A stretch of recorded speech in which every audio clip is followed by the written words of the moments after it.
இந்த கல்யாண முருங்கைக்கீரை அடை வந்து ரொம்ப சாஃப்டாக இருக்குது, கொஞ்சம் ஹார்டாக இருந்தால் ரஃப்பாக இருந்தால் சூப்பராக இருக்கும் அப்படின்னு பாப்பா ஆசைப்பட்டா. அதனால் அது மேலே இன்னும் கொஞ்சம் ஒரு ஸ்பூனு மிளகாத்தூள், கொஞ்சம் பெருங்காயத்தூள், கொஞ்சம் அரிசி மாவு 4 ஸ்பூனு எல்லாமே போட்டு கொஞ்சம் ரஃப்பாக உருட்டி வச்சுட்டேன். தட்டுறது கொஞ்சம் டஃப்பாக இருக்குது, இருந்தாலும் பரவாயில்ல. கொஞ்சம் மொறுன்னு வடை சூப்பராக இருக்குது.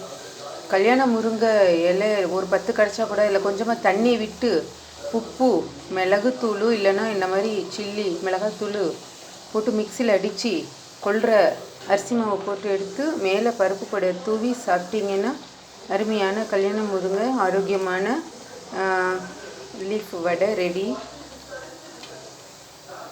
இப்போ பாருங்கள், கொஞ்சம் ஹார்டாக உள்ளே சாஃப்டாக வெளியே ஹார்டாக சூப்பராக இருக்குது. வாணிஷ் விஷன் மீடியாவை சப்ஸ்கிரைப் பண்ணுங்கள்.